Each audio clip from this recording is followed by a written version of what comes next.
Tunakushukuru Yesu. We thank you for your presence. Tunakushukuru kwa uwepo wako. We thank you for your spirit on this place. Tunakushukuru kwa roho wako kuwepo mahali hapa.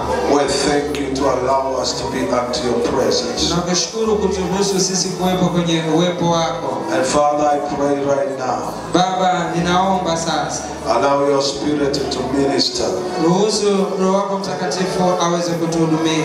So that we can hear your word once again. Ili tuweze kusikia neno lako tena.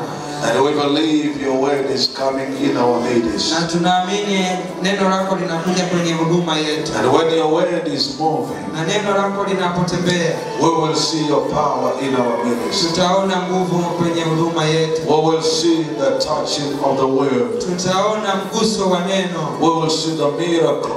Tutaona miujiza. We will see healing in our midst. Tutaona uponyaji kwenye huduma yetu. In Jesus' name. Katika jina la Yesu. Na wote tupe Bwana makofi.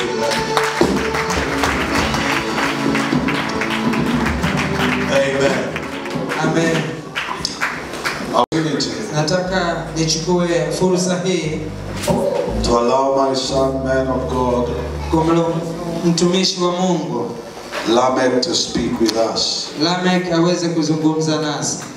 And I know God is going to touch your life. Sasa Mungu anakwenda kugusa maisha yako. Always when the word of God is coming, mara zote neno la Mungu linapokuja, believe in the word. Amini katika neno. Believe in the word. Amini katika neno. And I am believing God. Na ninamwamini Mungu that something is going to happen tonight. Kwamba kitu kinakwenda kutokea sasa. Come on, amini, sema amina. If you believe, say amen. Come on, amini, sema amina. If you believe, say amen. Wangapi wanaamini ni saa yao na How many I believe that hii siku ni siku ya Mungu. This is the day of God. When you give God a day, unapompa Mungu siku, when you give God a time, unapompa Mungu muda, when you give God everything all over your life, unapompa Mungu kila kitu kwenye maisha yako, then expecting to have something tangible today from God. Hivyo tarajia kupata kitu cha mguso kutoka kwa Mungu. If you hear me, say amen. Kama unanisikia, sema amina. Karibu sana mtumishi wa Mungu, useme lile ambalo Mungu ameweka ndani yako. Nawasalimu tena kwa jina la Bwana Yesu. Namshukuru Mungu kwa kutupa uzima na afya. Namshukuru pia baba yetu Bishop John Oscar kwa kunipa nafasi hii. Haleluya. Kichwa cha somo kinasema unawaza nini kuhusu Mungu? Alama ya kuuliza kwenye kichwa chako cha somo.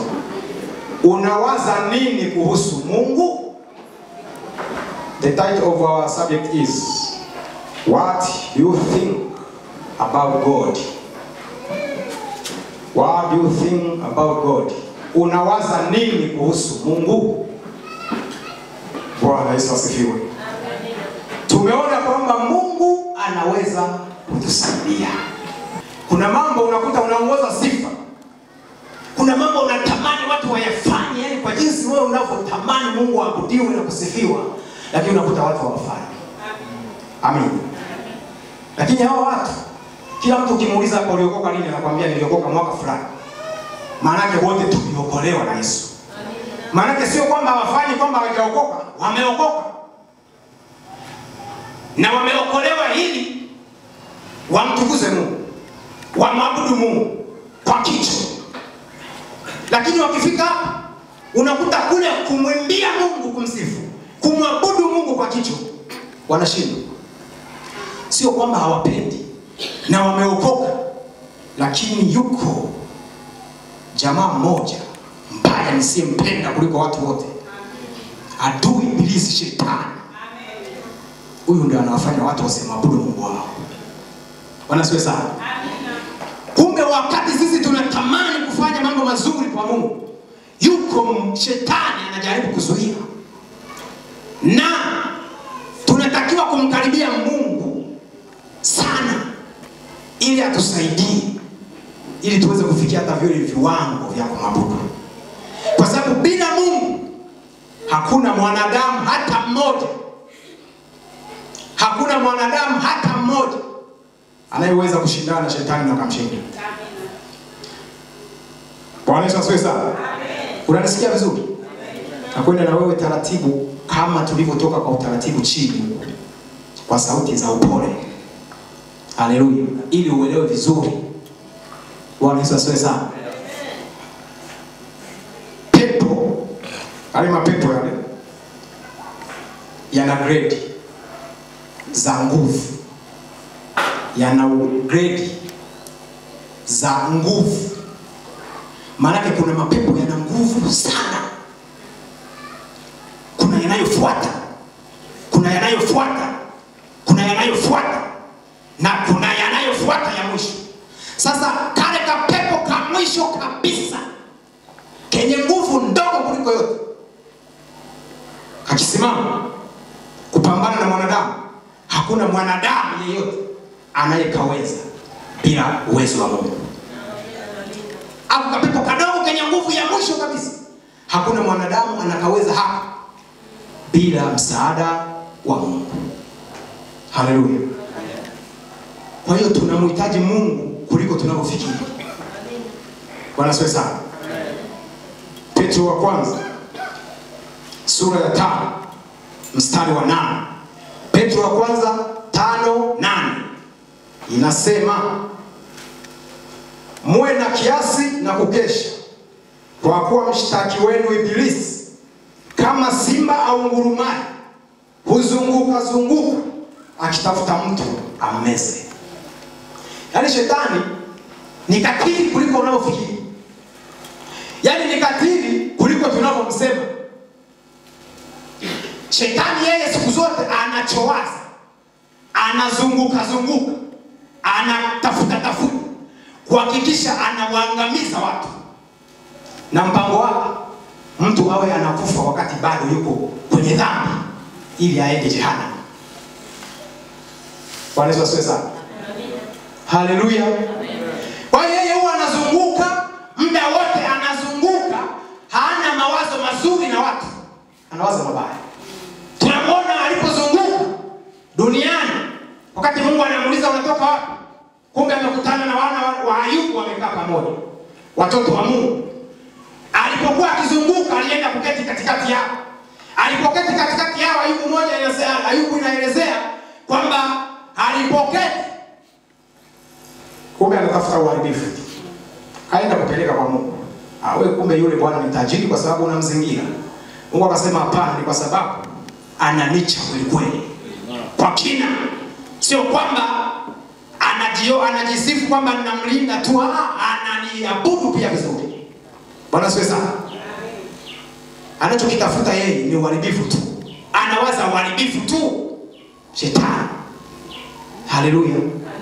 Kilichotokea kwa Ayubu baada ya shetani kuwa amezunguka akaingia pale, ni Ayubu kuumwa magonjwa ya majipu mwili mzima.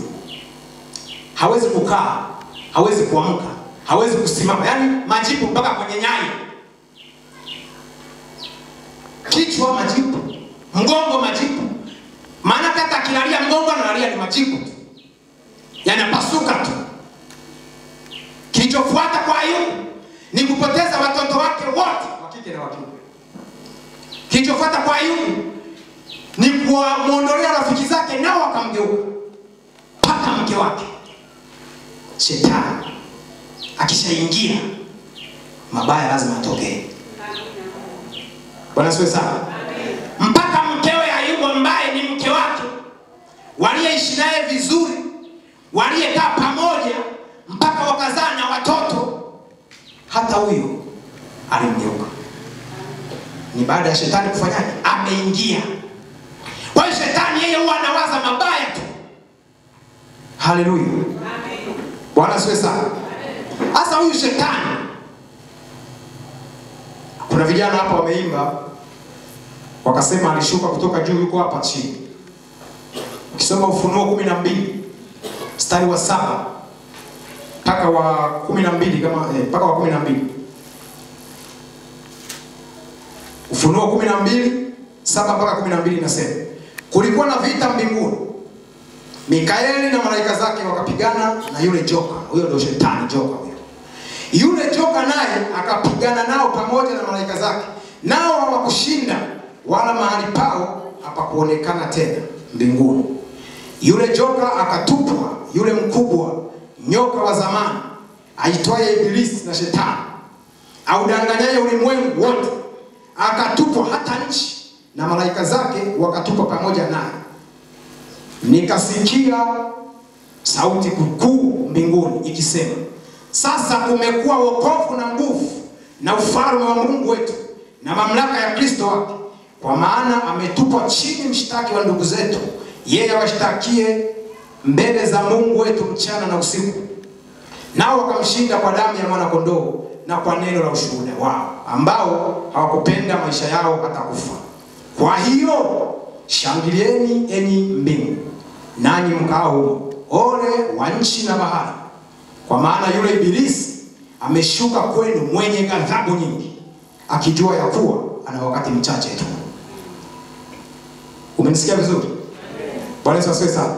Ibilisi, ukitaka kujua nguvu na uwezo wa Ibilisi, Shetani alipokuwa mbinguni, kitendo cha kutoka Shetani mbinguni, mbingu zina nguvu kuliko kawaida. Lakini mbingu kwa sababu ya Shetani kutoka kule zilishangilia. Sio wa kawaida. Yaani mpaka mbingu anapokaa Mungu mwenyewe na mamlaka yake yote zilishangilia kwa sababu ya Shetani kutupwa chini. Asa mimi na wewe, bila msaada wa Mungu, huyu Shetani aliyetupwa hapa chini, na Biblia imesema ole ni wa nchi, dunia hii na bahari. Maana sisi tuketio hapa juu ya nchi na vile viumbe vilivyoko baharini, ndo ole wetu.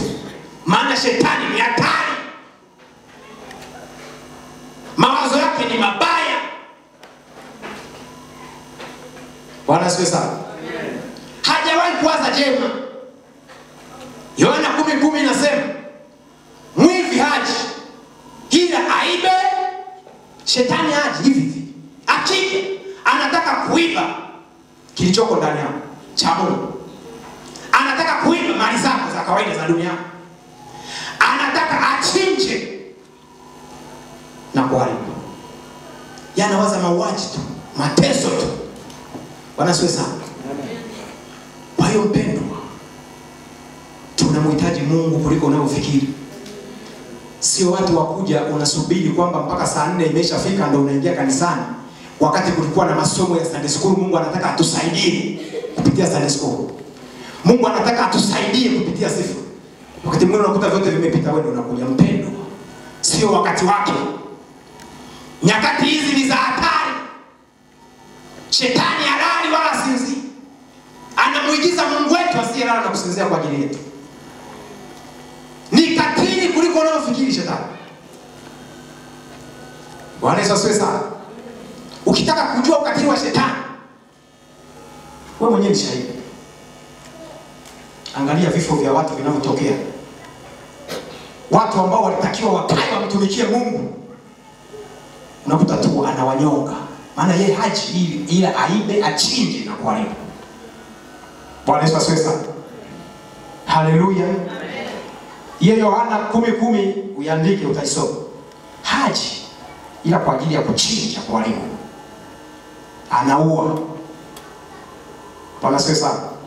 Nilikuwa nakuja wakati tunakuja asubuhi kwenye gari, tulikuwa tumeweka ukaja ukaanza kuimba wimbo wa yule dada aliyeimba Ekueme, ekueme, ekueme, ekueme, you are Lord, and there's no one like you. Osinachi. Sanaita Osinachi. Nilipomsikiliza asubuhi, na ndio somo hili nilikuwa nimepewa, nikasema Shetani, yani angekuwa anaonekana hivi kama ninavyomuona hapa Bedasto. Yani unakamata unachinja. Yani Shetani ni yani ni wa kumchukia kuliko kawaida. Nikamkumbuka yule dada, jinsi alivyouawa na mume wake. Mwanadamu kwa asili yake ya maumbile yake kutoka kwa Mungu, anapokuja mwanadamu hajawahi kuumbwa akiwa katili hata siku moja. Ila baada ya zile roho chafu za shetani kuingia ndani yake, anaanza ukatili. Yule dada anauawa na mume wake ambaye alikuwa kijana mwenzake.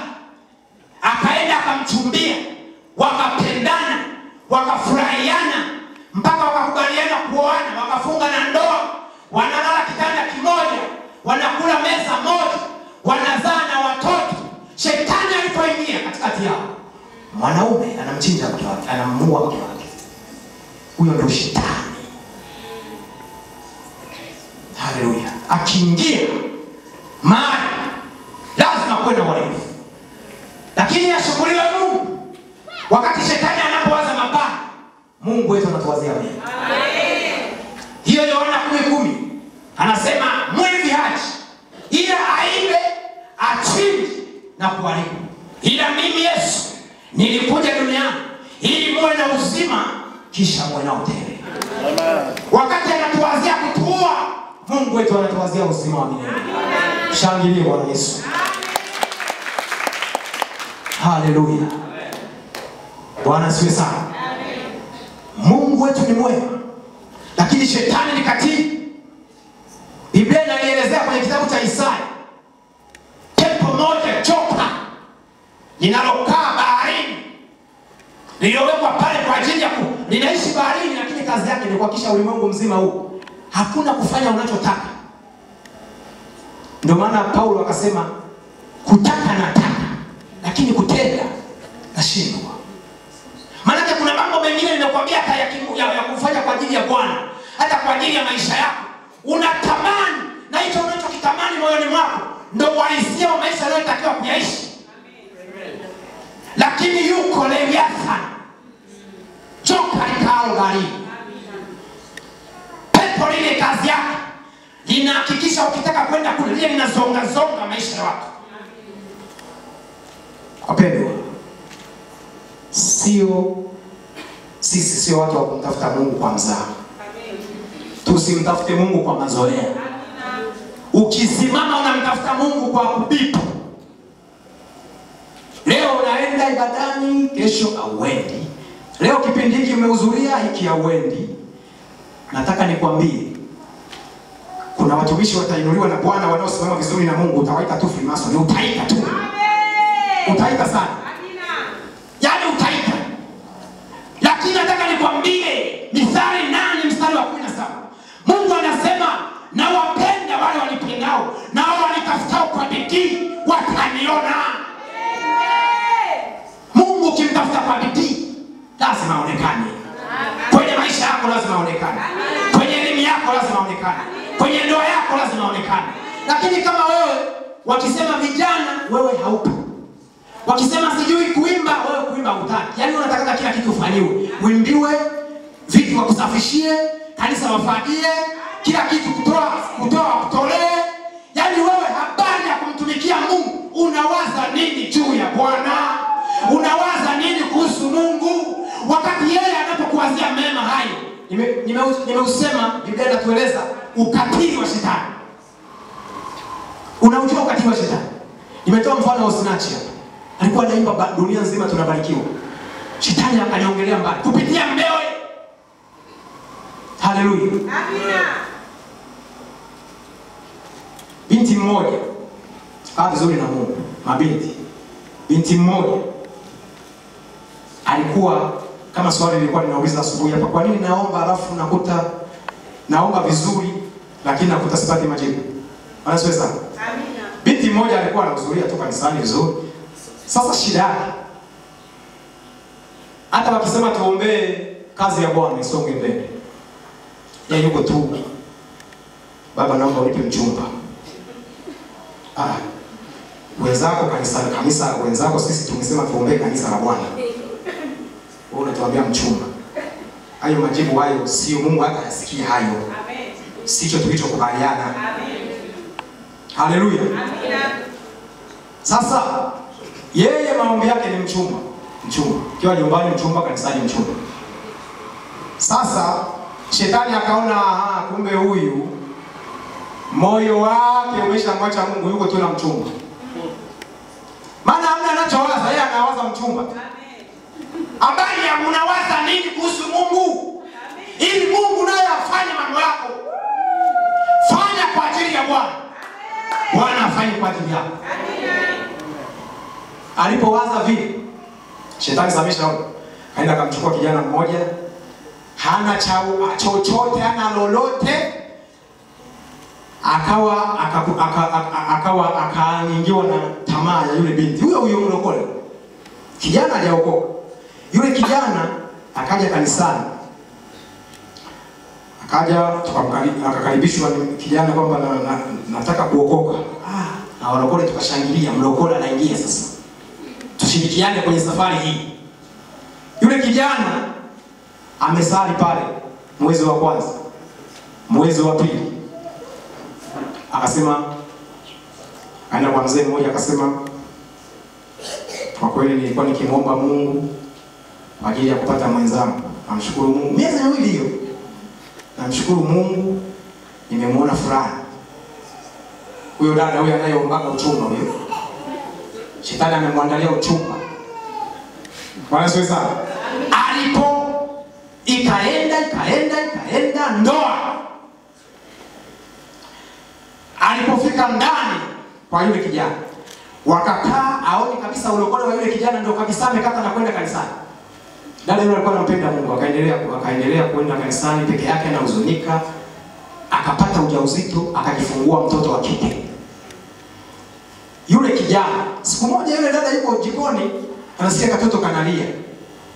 Akakimbia kuangalia katoto kachanga kale kanalia nini? Akakuta chumbani kwake. Yule bwana, huyo aliyeletwa na shetani. Nakwambia hivi, mtafute Mungu kwa bidii. Amina. Amekashika kale katoto. Amekashika miguu, kichwa kiko chini. Amekaninginiza, afu ameshika upanga mkono wa kulia, akamekashika mkono wa kushoto. Anasema hivi, yule alipoingia akamwambia, "Wewe baba fulani unafanya nini?" Yule jamaa sauti imebadilika. Shetani mwenyewe ameingia. Anasema, "Nilikwambia ukizaa mtoto wa kiume atanifaa kwa kazi zangu za usiku. Sina faida na huyo mtoto wa kike." Ameshika upanga.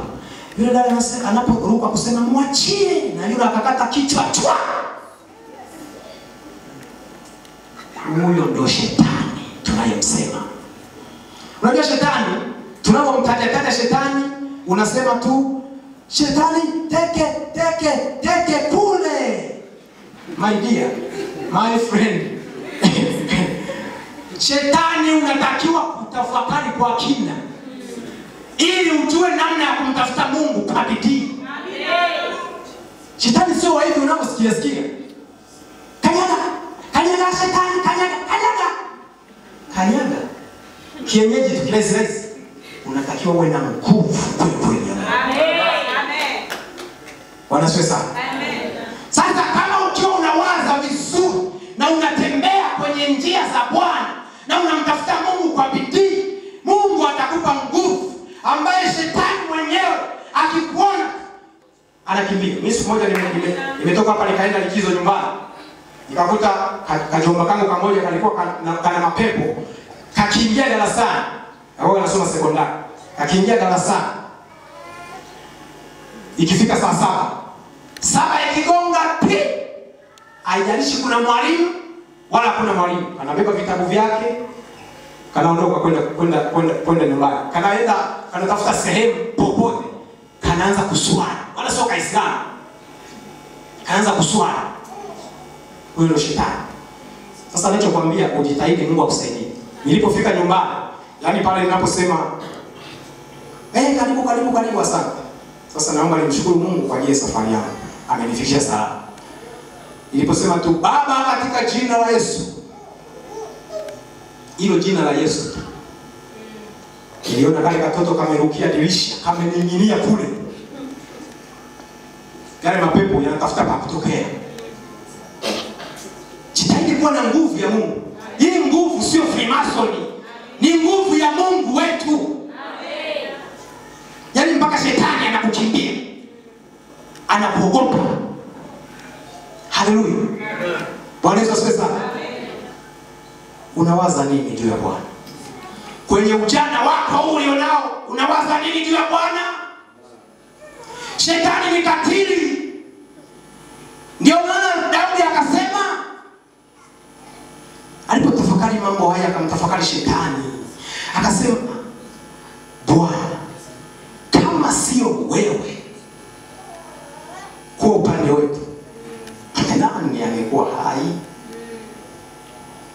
Hadi yule mgogo aliimba akasema, kama si Bwana aliyekuwa pamoja nasi, kama Mungu asingekuwepo upande wetu, maadui walipotushambulia.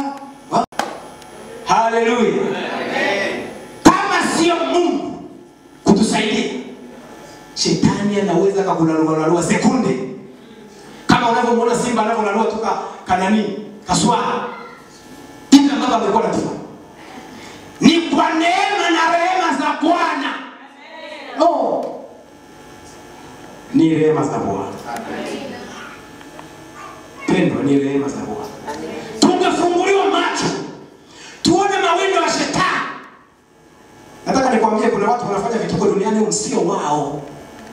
Kuna watu wanalewa pombe hapa mpaka wanalewa mpaka unashangaa. Sio wao. Hawapendi kulewa. Mtu mmoja kazini aliniambia wanakamata kila siku. Yaani ni mtu kabisa ambaye ana heshima zake kwa nafasi alionayo. Lakini pombe zimemshinda, anafanya vituko. Akifanya vituko anaharibu kazi. Akiharibu kazi wanakamata wanaweka mahabusu.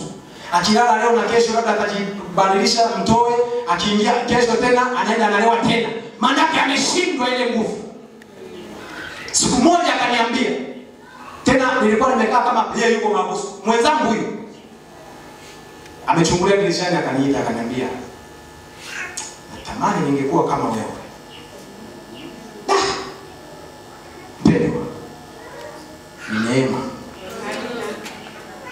Usicheze na wokovu. Mungu ametusaidia pakubwa.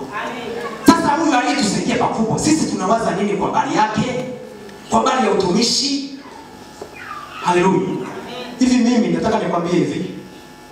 Bado mimi hapa bado nasoma. Bado najitahidi kusoma. Yaani hapa hasa ninachowasoma kwenye kusifu. Ndio ninacho bado napambana. Mimi asemeni kwenye sifa mpendwa sio mzio. Mimi najua kumsifu Mungu. Daudi mwenyewe kama angekuwepo angesema labda Daudi anaweza kawa nyuma. Ila tu kwenye kuvua nguo pale pengine zile vitu. Bwana Yesu asifiwe. Haleluya. Mpendwa, sifa. Unawaza nini tunaposema sifa? Maana sifa tunamsifu Mungu. Kwa habari ya kuwaza juu ya Mungu kwenye habari ya sifa. Wewe unawaza nini? Unacheza kama umenyeshewa. Huko pale pale. Tena shukuriwe Mungu ili kanisa tuna baba anayependa sifa. Yaani ikianza tu yupo ameshakuja mbele. Amen. Anakuja kucheza. Amina. Sasa sisi sasa tuko pale. Mungu akitazama anasikitika. Wako kwenye viti. Halafu tena hawa ndio vijana, kanisa hili limejaa wengi ni vijana. Yaani nataka nikwambie hivi. Mimi nategemea. Yaani unakuwa unawashwa sifa ifike. Amen. Afu kabla hajafika umeshaandaa. Kuna wengine pale wameshakata matawi ya miti. Mwingine amekuja na filimbi, mwingine amekuja sunani. Yaani ikipigwa sifa hapa, yaani mtu utasabiti. Kila mtu yeye yuko kivyake. Sasa wale ambao hawajui anawaza nini kwa habari ya Mungu kuhusu sifa. Yuko sasa. Yeye anazidisha. Anazidisha. Yule anamtumikia Mungu kwa kichwa, alafu akitoka hapo atakuja kumuona Mungu sio kawaida. Huyu unalala kwenye kiti alafu ni kijana. Bwana asifiwe sana. Haleluya. Bwana Yesu asifiwe. Kama si Bwana kwa upande wetu, tungeangamia. Usidhani kwamba watu tunatembea na magari, wengine hapa tumetoka Mbalizi kule tumepanda, wengine wamepanda bajaji, wengine wamepanda magari, tumepita mpaka na Iwambi. Hapa sasa hivi unaweza ukafika nyumbani unasikia Iwambi kuna gari limedondoka kule wamekufa wote. Kwa nini unapita wewe? salama. Kwa nini wewe unapita? Ni kwa neema. Amen. Ni neema za Bwana. Hakuna lolote jema unalolipenda la kuzidi wengine. Tunapita huko na vibajaji, tunapita na vigari, tunapita, yani unapita. Lakini sasa wewe kwa habari ya Bwana. Kwa habari ya Bwana, Mungu anasema hivi, ametuokoa sisi. Hii sio sisi tu tuishi tu kwamba tuseme tu nimeokoka. Ili sisi tuwe sifa ya utukufu wake hapa duniani. Sasa hizo sifa hiyo Zaburi 124 mstari wa 2 na wa 3 ndio inasema hivi, kama si Bwana kutusaidia, adui alipokuja angetuweza hai. Ile ajali iliyoua wengine ingeniua na nini? Kama si Bwana. Mungu anatusaidia sana. Bwana Yesu asifiwe sana. Amen. Haleluya. Amen. Nasema shetani mawazo yake siku zote ni ya ovyo, ni mabaya, ni ya kuharibu, kuua na kuchinja. Lakini Mungu nimesema ashukuriwe. Anasema yeye amekuja ili atupe uzima wa milele. Lakini Yeremia 29:11 anasema mimi nawawazia mawazo yaliyo ya amani. Siwazi kama shetani. Hebu tusome hiyo Yeremia hiyo. Yeremia 29:11. Ukipata unasoma haraka. Vijana mpo? Vijana unawaza nini kwa habari ya kusoma Biblia? Mbona unalala kijana? Bwana asifiwe sana. Yeremia amefika? 29 soma. 29:11.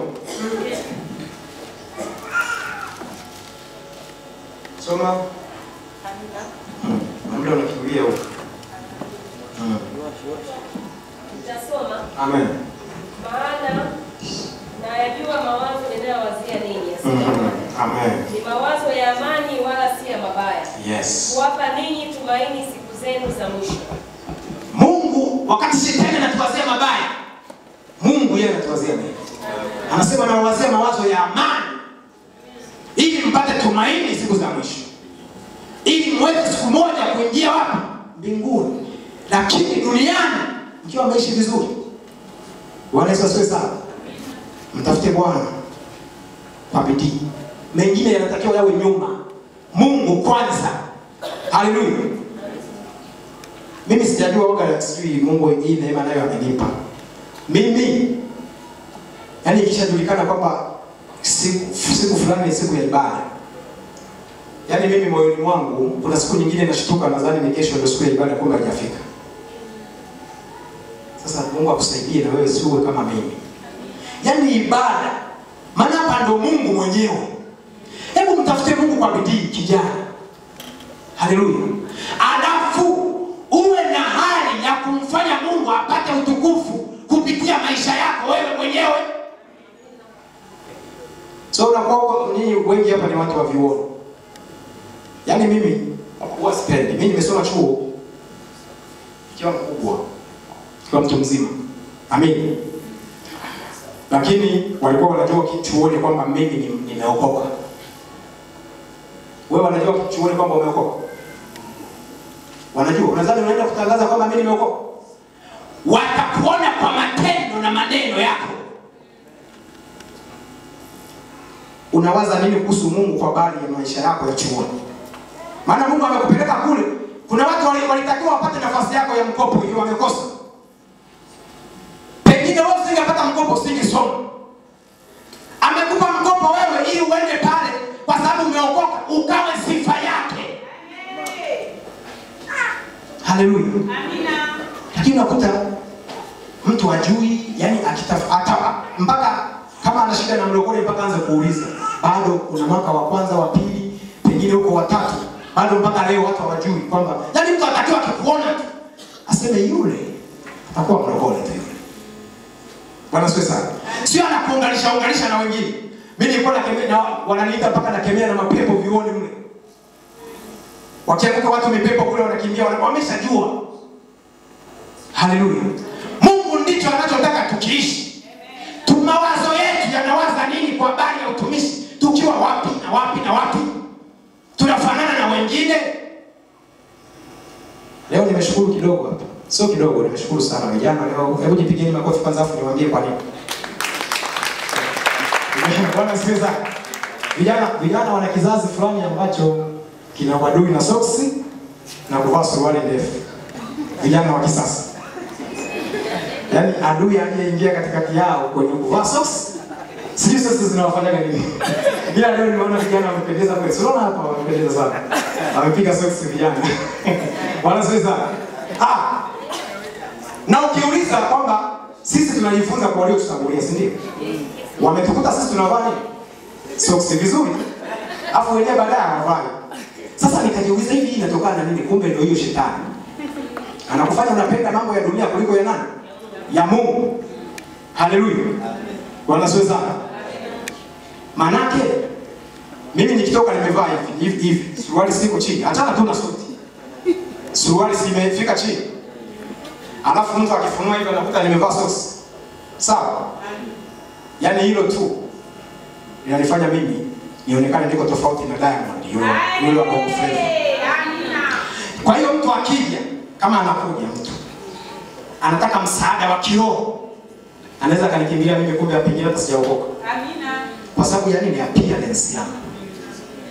Maana inampa Mungu nini? Utukufu.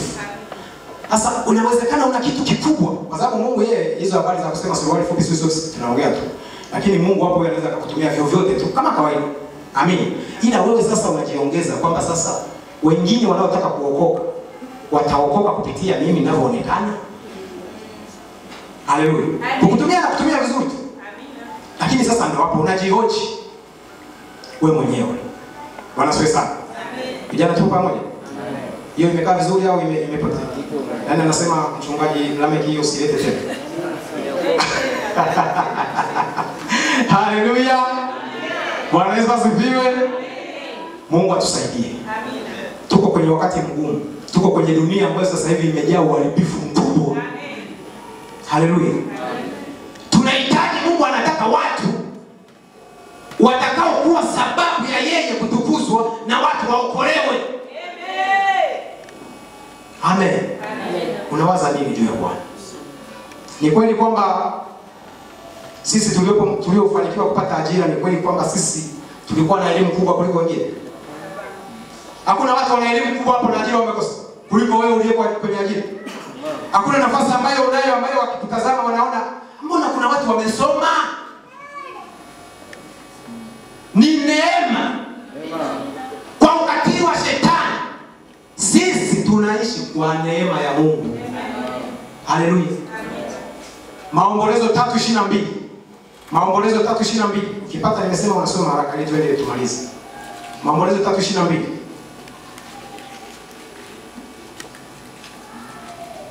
Maombolezo 3:22. Huruma za Bwana kwamba kuadhibu. Yes. Kwa kuwa rehema zake hazikomi. Yes. Ni huruma za nani? Kwamba tufanye nini? Si kwamba sisi tuna nguvu kuliko shetani. Si kwamba yule aliyezikwa leo wakati mimi nakuja ibadani, alafu kuna mwingine amebeba kwenye jeneza anaenda kuzikwa. Si kwamba yule ndo alitakiwa afe tu, au kwamba yeye ameshindwa, ana nguvu za kumshinda shetani. Na yaani ni mimi ninayeishi, ni neema. Ni kwa huruma za Bwana. Amen. Bwana asifiwe sana. Wewe unapozaa watoto unafurahia hapa. Unaona wanakuzunguka, wanacheka, wanafurahi pamoja na wewe. Unafurahia watoto wangu, sio mtoto wangu mmoja yuko sio anasoma wapi. Wengine wanatafuta hata mtoto mmoja wajaye kumpata. Sio kwamba wewe ndio mwema sana. Ni huruma za Bwana. Sasa huyu Bwana anayetuhurumia hivi, anayetufanya kwa nguvu na uadui na ukatili wa shetani, bado tunapata kupita kwenye vikwazo vya ibilisi. Huyu anayetufanyia hivyo, sisi tunawaza nini juu yake? Haleluya.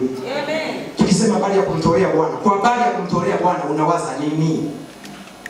Watumishi wanaongea sana kwa habari ya kumtolea Bwana. Unawaza nini? Hagai akasema, soma Hagai 1 hii. Anasema hivi huu ndo wakati wa ninyi kukaa kwenye nyumba nzuri zilizopambwa vizuri, mnakalia masofa, mnakalia mambo makubwa, nyumbani kwenu kuna marumaru, nyumbani kwenu si kuko vizuri, wakati nyumba ya Bwana inaharibika. Nyumba ya Bwana haivutii, Ndio wakati. Je, tunawaza nini juu ya ujenzi wa nyumba ya Bwana? Unawaza nini kwa huyu Mungu anayekupigania kila siku? Unawaza nini? Bwana asifiwe sana. Hapa tumesema Jumapili tuna nini? Sherehe. Sherehe ina picha. Picha mvuto wake mzuri, tunatakiwa kanisa linakuwa pia limepambwa vizuri. Si ndio maana tunataka na wapambaji wengine. Haya, wamepamba kanisa vizuri. Picha unatakiwa wachukue na sisi washirika. Huku kwa washirika rangi hata chokaa ya kusema nivute picha ile ipendeze haipo. Yaani hapa sisi hapa na wanafunzi na waunganisha nini, mnapata gumu. Mnapata gumu nini? Si ndio? Hawako nyuma. Aha. Tunaunganisha na sisi watu wazima. Hivi unataka kuniambia sisi tukisema kwamba leo tukasema chombo hiki hapa, hata kama una leo ila toa ahadi yako kwamba kufika siku ya Alhamisi mchango wako huo umefika hapa, alafu Ijumaa na Jumamosi hapa tupige chokaa. Unadhani Jumapili hapa tukuti panapendeza? Hivi unadhani tunashindwa hicho kitu? Ni kwa sababu tunawaza sana maisha yetu kuliko kumwaza Mungu. Alafu unaweza ukakuta maskini tukichanga wote tusini wengi, unakuta mimi sana nimetoa sana pengine 20,000 au 10,000, na mwingine pengine kwa sababu ya udogo wake kama mwanafunzi pengine na amechanga 5,000, ambayo nikipita pale 5,000 na wanunulia tu watoto chakula, hata sisi wenyewe hatuli kwa sababu haitoshi. Tunanunulia tu wale kwa sababu ya njaa 5,000. Lakini nyumba ya Bwana inaharibika. Ndivyo nyumbani kwetu palivyo. Unawaza nini juu ya Bwana? Huyu anayekutetea, huyu ambaye akija adui akainuka, unasema Baba nivushe. Huyu ambaye unapotafuta ajira, unasema Mungu nisaidie. Unawaza nini juu yake? Wangapi wanasema tupige tuka? Wangapi wako tayari? Wote tupo tayari. Hilo jambo ni jema mbele za Bwana. Na ukifanya Mungu lazima akulipe. Ndio tabia yake. Sio kama shetani. Kwamba unaenda leo anasema leta mtoto, kesho tena anasema leta mama. Kesho tena anasema leta na yule mtoto aliyebaki mwingine. Mungu ukitoa anakulipa. Haleluya. Bwana Yesu asifiwe sana. Mungu wetu ni mwema. Na wema wake tunauona. Nimekwambia kuna watu wanapata shida. Kuna watu wazima kama sisi wako hospitalini mle. Hata kugeuka tu hawezi. Sisi tupo tu, tunakula, tunaishi, tunalala, tunaamka. Lakini tunawaza nini juu ya Bwana? Ninaishi nikiulizwa hapa nimeokoka nini? Naweza nikasema mwaka mmoja, miaka miwili, miaka mitatu. Watu wengine wana miaka 5, wengine wana miaka zaidi ya 10 kama mimi. Alafu eti ni sina Biblia. Similiki Biblia mimi, yani mlokole mtakatifu wa Bwana. Sina Biblia. Yaani nakuja kanisani kana kwamba nakwenda G7 pale kwa Mamposa Mtume. Kwamba naenda kutalii. Maana ukiwa unaenda kutalii unaenda tu kawaida kutazama wanyama na mapambo yaliyowekwa mahali. Nakuja kanisani sina Biblia. Biblia shilingi 45, 30, 60, 25. Lakini kama ni mwanafunzi napata boom, nakula yote inaisha, nakopa na kwa wengine. Ni kama ni mtu mzima napokea mshahara mpaka unaisha, na nakopa na kwa wengine, au nakula kuku, nikitoka kuku nakula samaki, nikitoka samaki nakula dagaa, nikitoka nakula mayai. Biblia mwaka wa 5 sina.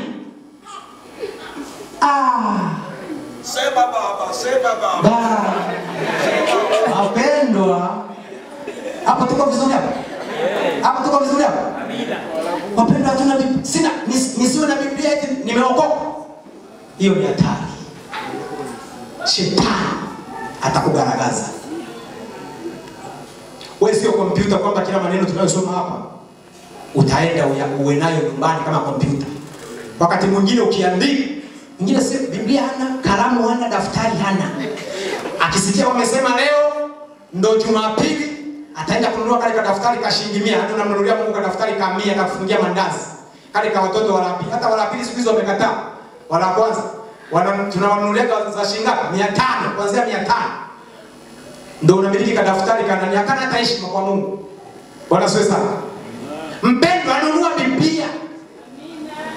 Haleluya. Amen. Ila simu hizo unakuta nayo ya 400, 300, 200, 100, ila Biblia ya shilingi 30,000 kwa ajili ya Mungu anayenitunza sina. Aliyenifia msalabani sina. Mungu tusaidie. Amina. Yatari. Bwana siwe sana. Mgeukie Mungu mwanadamu. Mungu anatusaidia kuliko tunayofikiri. Nimekwambia tuko wazima kwa sababu ya uwezo na nguvu zetu. Ni kwa sababu ya rehema za Bwana. Ni huruma za Bwana. Hata Biblia. Haya basi weka kwamba mwaka huu Januari inaanza. Kila siku nitakuwa naweka hela. Ikifika napoenda Krismasi mwezi wa 12, tahakikisha na Biblia. Lakini miaka inapita, huna Biblia. Huwezi kuniambia wewe una Mungu, afu Biblia yake huna. Huo ni uongo kabisa 100%. Bwana Yesu asifiwe sana. Amen. Tafuta Biblia. Haleluya. Ndio maana hata wakiwauliza maswali ya kawaida tu, watu ambao hawajaokoka anatafuta tu njia naye amjue Yesu ili naye pengine Mungu amuokoe. Anakuletea swali, ukisikia tu unasema samahani, niko busy, nitakutafuta na umtafuti. Kwa sababu gani? Huna cha kumwambia. Huna. Na hata kama unacho unajaribu kukumbuka hivi ile inasemaga vile Mungu alipenda ulimwengu hivi ni Yohana 5 au 3. Sasa ukiwa na Biblia si utatafuta mle. Sasa huna. Kanisa la miaka hii Mungu atusaidie. Bwana Yesu asifiwe. Kwa kweli ni huruma za Bwana. Sasa ndipo Naumu, kisoma 1:9 Naumu ndo anauliza. Sasa kama Mungu huyu anatutetea kiasi hiki kwa ukatili huu wa shetani, sasa mimi na wewe tunawaza nini juu yake? Kuna mtu amefika Naumu hapo? Naumu 1:9. Tumalize hivi. Naumu 1:9 inasema mnawaza nini juu ya Bwana? Yeye atokomesha kabisa. Mateso hayatainuka mara ya pili. Amen. Unawaza nini juu ya Bwana mpendwa? Huyu anayekusaidia, huyu anayenisaidia. Sisi kwa habari yake yeye tunawaza nini? Haleluya. Au ndo tuna yaani Biblia si. Ila hapo sasa mimi kwenye Biblia hapo sasa ananipaka shida kwa kweli. Hapo panaleta shida. Na watumishi wa Mungu atusaidie, wachungaji wengi wamekuwa waoga kwa kuhubiria watu. Kwa sababu gani? Mimi nataka nikwambie hivi, hakuna mchungaji anayepewa idadi ya kwamba unapokuja mbinguni, mchungaji Yesu akamwambia unapokuja mbinguni nataka watu 100 uje nao mbinguni. Hajawahi kutamka hicho kitu popote kwenye Biblia. Maana yake wewe unaweza ukachunga hata mtu mmoja, unachotafuta aende mbinguni. Kwa hiyo mimi habari ya kukuhubiria ukweli ili umpate Mungu akusaidie, siwezi kuinyamazia. Kuna watu hawasemi hata habari za Biblia. Nimepita sehemu nyingi nimekuta watu hawana Biblia kabisa. Halafu sisi kuwahubiria tunaogopa kuambia ukweli. Hivi hapa kwa mfano nimekwambia Biblia. Hivi hapa unaweza ukanichukia. Ukinichukia wewe utaonekana wa ajabu kabisa. Tena Mungu anaweza kukutandika kofi moja la ajabu. Unachukia Biblia? Bwana Yesu asifiwe. Wangapi wanaahidi kwamba sasa hivi huu mwezi huu tunaenda wa 6 wa 5 wa 6. Wangapi wanaahidi angalau kufika mwezi wa 12 nitakuwa na Biblia? Safi sana. Safi sana. Safi sana. Haleluya. Bwana Yesu asifiwe. Biblia inasema yafikirini yaliyo juu. Soma Kolosai 3:2. Yafikirini yaliyo juu. Mambo ya Mungu ndio tuyafikiri sana kuliko haya ya duniani. Haya mimi hata ningemiliki magari 10 hapa, hayo yanapita. Ndio maana tunafika hatua tunaacha kumwaza Mungu, tunawaza wanadamu. Tunamwona mtu akiwa na kitu kikubwa, sio ana cheo, sio ana kazi, sio anamiliki nini, biashara kubwa, unamuogopa, unamheshimu mpaka unapitiliza badala ya kumheshimu Mungu. Amina. Hivi kama zingekuwa hela zinaokoa watu, Magufuli angekufa? Si rais? Nyerere angekufa? Mengi angekufa? Kumbe hela haziwezi kumsaidia. Ila Mungu. Amen. Tumtafute Mungu kwa bidii. Bwana Yesu asifiwe sana. Amen. Haleluya. Mungu atusaidie. Makosa tunayo mengi, lakini nadhani ni wakati wa kutubu. Kwamba katika haya nayo ya ubili, wewe uko sawa sawa? Tunahitaji kumuomba Mungu rehema zake. Tunahitaji kutubu. Kuna sehemu nyingi tumemkosea Bwana. Na hasa kwenye kumtumikia huko tumekosea sana. Mpaka tu tunachelewa hadi ibadani tu. Ibada yenyewe ya Jumapili unakuta mimi nimekuja moja nayo nachelewa. Hapo jamani tumefika pengine pabaya. Penyapo wale wasongea wanasemaga. Penyapo bwana wewe. Tumefika pabaya. Kama naweza nikaja ibada yenyewe unakuta nachungulia. Tena na Jumapili nayo nachelewa. Hii sio sawa. Hapo sijawaza juu ya Bwana.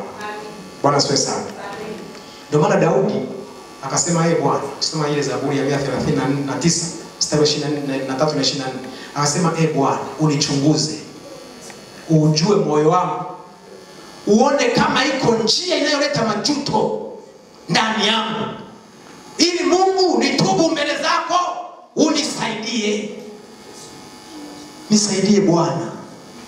Ni mwanadamu mimi, naishi kwenye dunia hii imejaa uozo, imejaa matatizo, peke yangu siwezi kuvuka, lakini mimi pamoja na wewe nitavuka. Kama iko njia inayonikosesha mimi nisiwe karibu na wewe, Bwana nisaidie, nichunguze, niondolee hiyo. Haleluya. Amen. Bwana Yesu asifiwe sana. Na kwa nini anasema uchunguze moyo? Kwa sababu mambo yote haya yanatokana na moyo. Kutomfurahia Bwana, kutotenda sawa sawa na mapenzi ya Mungu, yanatoka kwenye moyo. Yanakuja kwenye akili au sisi tunayafanya. Ndio maana akasema linda sana moyo wako kuliko yote unayoyalinda. Haleluya. Bwana Yesu asifiwe sana. Haleluya. Linda sana moyo. Yeremia anasema moyo una magonjwa ya kufisha. Yeremia ile 10 na ngapi? 17:9. Inasema moyo una magonjwa ya kufisha. Magonjwa ya kufisha ni yapi? Ni haya ambayo matendo maovu ambayo moyo unaniletea na yawaza. Baada ya kumwaza Mungu nawaza uzinzi. Baada ya kumwaza Mungu nawaza ulevi. Nawaza uasherati. Nawaza wizi. Yani siwazi mambo ya Mungu. Maana moyo una magonjwa ya kufisha. Na magonjwa hayo ameyataja baadhi yake kwenye Marko 7:21 kusoma mpaka 23. Marko 7:21 mpaka 23. Yapo pale magonjwa. Bwana asifiwe sana. Ambayo yanaletwa na moyo. Moyo huo unawaza mabaya, unataka kuwaza mabaya. Hasa ndio kutubu na kumwambia Bwana ni rehema. Mungu nisaidie. Nimekwenda kinyume na mapenzi yako. Sijawaza sawa sawa kwa habari yako. Haleluya. Sijaishi unavyotaka wewe. Mungu ni rehemu na unisaidie. Bwana asifiwe sana. Daudi akasema nichunguze. Na wale wengine waliosoma wakaimba kama wanaimba kale kawimbo nichunguze. Unichunguze. Ana Yesu nakuomba. Unichunguze. Lakini na Rosimwando nalimba. Na Rosimwando mimi alisababisha nikawa pia nimepata kitu kwenye Biblia. Bwana asifiwe sana. Ndio maana kipindi kile wakati amepata matatizo Rosimwando, kati ya watu walikuwa wanamuombea ni pamoja na mimi. Kwamba Mungu msaidie udada. Kupitia nyimbo zake ameokoa watu wengi sana. Kuna watu wameokoka sana makanisani huko kupitia nyimbo za Rosimwando. Lakini alipoanguka kuna watu waliinuka kanisani walokole wakawa wanamcheka. Ila mimi sikuwa mmoja wao. Mimi nilikuwa namuombea mwana. Bwana asifiwe sana. Kuna kawimbo kwake nilikuwa nakapenda nikisikia naimba anasema nipe moyo wa nyama ulopondeka, moyo ulotulia na unyenyekevu. Mimi si kitu kwako, ni mdudu tu. mimi ni kama nani uniinue, unifinyange Bwana kama upendavyo, uniondole majivuno, komesha kiburi, utawale akili zangu. Bwana niongoze, uifundishe roho yangu habari za mbingu, sikizeni kizazi changu.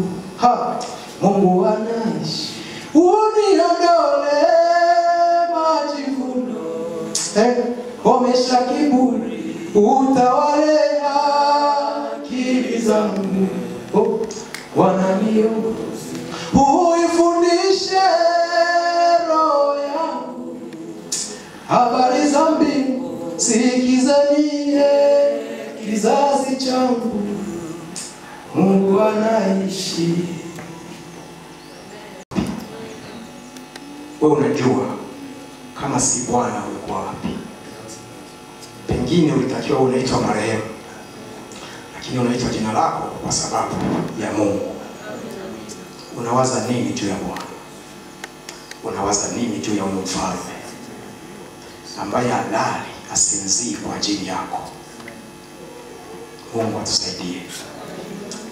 Kama unahisi unahitaji msaada wa Mungu, umekengeuka, hujatembea sawasawa na Mungu, na unataka rehema zake, useme Bwana nisaidie, basi upite mbele tuombe pamoja.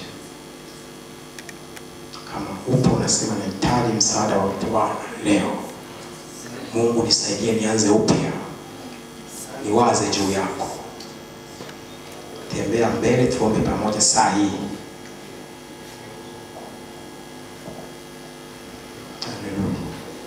Sina ya kutegemea ila wewe Yesu, sina ya kutegemea ila anaotoa endelee wewe Yesu.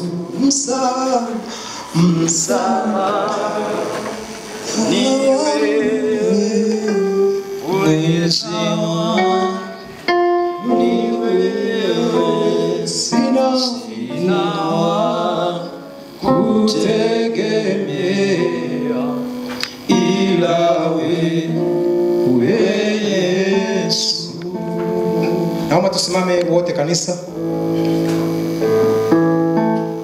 Simama wote, na wewe mwenyewe ulipo kwenye kiti chako, sema chochote kwa ajili ya Bwana. Omba rehema kwa Mungu. Mungu atusaidie.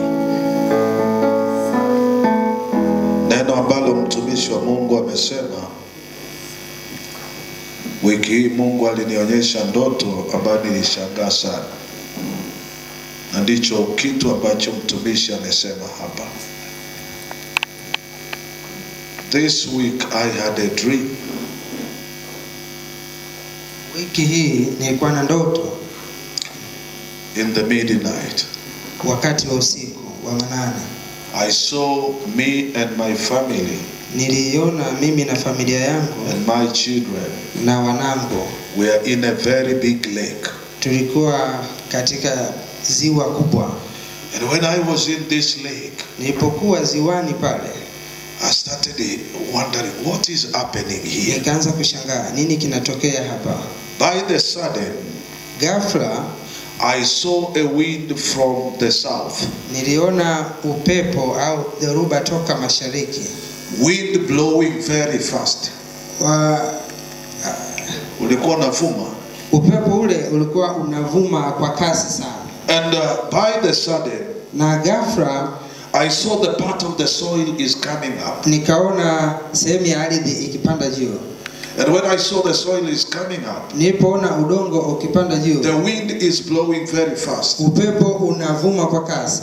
And the wind take the water na upepo ukachota maji, ukachukua He maji, took the water from the ocean. ukachukua maji toka baharini. And I saw the thousands of the people from the lake. Nikaona watu maelfu na maelfu toka baharini, And they were running. na walikuwa wakikimbia. And God spoke to me. Na Mungu akaongea na mimi, Tell them about repentance. waambie kuhusu kutubu, Tell them Jesus is coming soon. waambie Yesu anakuja hivi karibuni. And I started telling them thousands of people that are running, coming out from the Na lake. nikaanza kuambia wale watu waliokuwa wakikimbia toka ziwani, And they were running, escaping the water. na walikuwa wakiyakimbia maji, Because when I think they were thinking that the water will come back again as soon as possible. na walikuwa wakifikiri kwamba pengine yale maji yatarudi haraka So sana. I saw 3 or 2 Chinese. Kwa hiyo niliwaona Wachina wawili au watatu, They were trying to make something to help people. walikuwa wakijaribu kufanya mambo ya kuwasaidia They watu, are trying to do a technology to help people. wakawa wanajaribu kufanya teknolojia ya kuwasaidia watu, And people came and saw them there. They were doing something like technology of helping na people. watu wakaja kuwatazama walivyokuwa wakijaribu And kufanya the teknolojia people, when kusaidia they watu. saw, Na watu walivyoona, they saw that there is nothing is going on there. wakaona hakuna kitu kinachofanyika, They were running. walikuwa wakikimbia. And I was telling people, Na nilikuwa nikiwaambia repent because the kingdom of God is near. tubuni, kwa sababu ufalme wa Mungu umekaribia. So this is the word of the Lord has come in Kwa our hiyo midst. hii ni neno la Mungu ambalo limekuja leo katika. Sometimes you may think that you are very safe. Wakati mwingine unaweza ukajiona kwamba uko salama, But when the word of God is coming, lakini neno la Bwana linapokuja it's telling us to be in a place where we can repent. linatuambia sisi tuwe sehemu ambayo tunaweza tukatubu. When we repent, Tunapotubu we are turning to the right place with God. tunarudi kwenye sehemu sahihi ya Mungu. It is really, Hii ni kweli. there are some of the things we are doing because we do it. Hii ni kweli, kuna mambo ambayo tumeyafanya ambayo si And we want to hear the message that are pleasing us. na tunataka tusikie ujumbe unaotusukuma. One man of God said to one of the lecturer in our Bible school from Nigeria this week, said, if you open the Bible and you read the scripture that's rebuking you, you're closing the Bible. Anasema mtumishi wa Mungu kutoka Nigeria alituambia, unapofungua Biblia ukasoma andiko linalokuonya, unaifunga ile Biblia. You are looking for another scripture Unatafuta andiko because lingine, you think that is not right for you. kwa sababu unahisi hilo andiko sio la kwako. So today God wanna do something. Kwa hiyo leo Mungu anapenda kufanya kitu kwenye maisha And yako. I believe this is your new beginning that is going to Na begin naamini today. huu ni mwanzo mpya ambao unakwenda kuanza leo kwenye Kama maisha. unanisikia sema amina. Amen. Inua mikono yako juu, sema Bwana Yesu, tunakuja mbele zako kama watoto wako, tumelisikia neno lako. Neno lako li hai kwa walio hai. Siku ya leo inawezekana kwenye maisha yangu nimekuwa nikiwaza juu ya maisha yangu, juu ya hatima yangu, lakini sijawaza juu yako Mungu. Leo hii Mungu umenikumbusha ili niwaze kwa ajili yako. Bwana Yesu, kuna mambo niliyoyafanya, ninaomba rehema, nisamehe Mungu kwa kutokujali, kwa kutokuwa makini na mambo mengine ambayo umeyakusudia ili niyafanye kwenye maisha yangu. Leo hii Mungu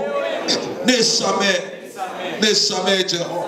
Nataka nianze pamoja na wewe ili niwaze kwa ajili yako, kwa ajili ya maisha ambayo umenipa, ili niwe baraka kwa ajili ya watu wengine. Maana kupitia mimi watu watakuona wewe, kupitia mimi familia nyingi zitaponywa, kupitia mimi. Naomba nipe rehema, naomba nirehemu Bwana. Hebu fungua kinywa chako, mwambie Mungu ni rehemu. Bwana nisamehe Mungu, tusamehe kama watu wako, tusamehe kama kanisa lako. Inawezekana kuna mambo mengi tumefanya kama wanadamu na tumejiona tuko sahihi, tumejiona tunastahili, lakini ukituangalia kwenye vipimo vyako unaona tumepungukiwa Mungu, tumepungukiwa na utukufu wako. Na ndivyo Bwana, Biblia inasema nao walipoiona mji wa Nineve akasema mnawaza nini? Baada ya kuona Yona amehubiri injili katika mji wa Nineve Bwana, na watu wale wakaja wakampokea Yesu, wakakiri dhambi zao. Mfalme wa Ninawi akasema hata wanyama wafunge ili waombe, ili tuombe toba, ili tuombe rehema. Tunahitaji msaada wako, tunahitaji neema yako kwa jina la Yesu Kristo. Inawezekana Mungu umenipa mimi kukujua wewe, ili kwamba kwa mimi Mungu nyumba yetu ipate kupona, kazi zetu zibarikiwe, maisha yetu yabarikiwe. Lakini nimenyamaza kimya, nimeona ni jambo la kawaida, nimeona ni mambo ya kawaida. Leo hii Mungu turejeshe kama ulivyomrejesha Asa kwa jina lako Yesu Kristo, mwana wa Mungu aliye hai. Hebu tubu siku ya leo, hebu pata nafasi ya kusema jambo, pata nafasi ya kusema kitu. Tubu mbele za Mungu leo. Toba umleta Mungu jirani, toba uleta maongezeko, toba uleta mafanikio, toba ufungua milango ya watu. Kararama shaka in the mighty name of Jesus. Tunatubu leo Bwana. Inawezekana ndugu zetu, familia zetu zimeingia kwenye uharibifu. Inawezekana tumekaribisha mauti kwenye malango yetu kwa sababu tuliona ni jambo la kawaida.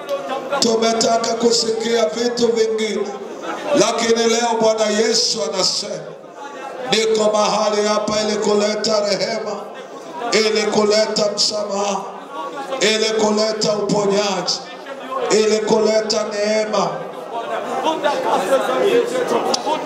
Let the blood of Jesus, let the blood of Jesus, let the blood of Jesus come to our lives. Let the blood of Jesus wash our iniquities. Let the blood of Jesus wash our sin. Let the blood of Jesus wash our land. Let the blood of Jesus wash our heart, our consciousness. In the name of Jesus, we speak repentance over this nation. Hebu tubu pia kwa ajili ya taifa hili. We ask forgiveness for our land, for the church, for the people of Tanzania. Every blood that has been shed, every cries, every tears that have been shed, that are bringing the curse over our lives, that are bringing the curse over our family. We ask forgiveness today. We ask forgiveness today. By the blood of Jesus. By the blood of Jesus. By the blood of Jesus. We repent today over every sin, over every iniquity. In the name of Jesus. Wash our life. Wash our mind and our soul, so that we may have a time of thinking about you, Jesus, of serving you, oh Lord, in the name of Jesus. Now wanted to say amen. Amen. Weka mikono yako juu, let me pray. Amen. Father, in the name of Jesus, by your spirit, by your spirit, and by your word that has fall on this ground, I speak restoration to your children. ukombozi. I speak restoration to your children. Nazungumzia ukombozi juu ya watoto wako. Natangaza urejesho kwa watoto wako. Amen. Natangaza neema ya urejesho juu yao. Let them see the hand of God today. Wakaone mkono wako. Let them see the blood of Jesus upon their life. Wakaone damu ya Yesu juu ya maisha yao. Let them see increase in their life. Wakaone kuongezeka katika maisha As they yao. are thinking about you today, wanapofikiri kuhusu wewe give leo, them vision, oh God. katika maono yao, Give them vision, oh God. wape maono wewe. Let them move in God's vision. Wape wakatembea katika maono ya kimungu. Let them move in God's vision. Wakatembea katika maono ya kimungu. Let their mind be open. Fahamu zao zikafunguka. Let their heart be open Macho yao to yakafunguka. receive the things that come in from Ili above. wakapokea vitu kutoka juu. In the mighty name of Jesus. Katika jina la Yesu. Natangaza uponyaji kwenye malango yenu. Natangaza neema kwenye nyumba zenu. Natangaza maongezeko kwenye nyumba zenu. Amen. Natangaza kuongezeka kwenye malango yao. Amen. Laana ikaondoke juu yao. Amen. Maumivu yakaondoke kwenye maisha yenu. Amen. Vilio vikaondoke kwenye maisha yenu. Amen. Yale mliyoyatamani yakaje kwa jina la Yesu. Amen. Nazungumza mema kwenye malango yao. Amen. Ukawe na matunda kwenye maisha yao. Amen. Ukawe na baraka kwenye nyumba yao. Amen. Ukawe na maongezeko katika nyumba yao. Amen. Hatua zako zikawe za baraka. Amen. Hatua zako zikawe za ushindi. Amen. Bwana akawatendee mema. Amen. Katika jina la Yesu Kristo. Amen. Na wote tuseme amen. Amen. Amen. Amen. Imekuwa kwako kwa jina la Yesu. Imekuwa kwako kwa jina la Yesu.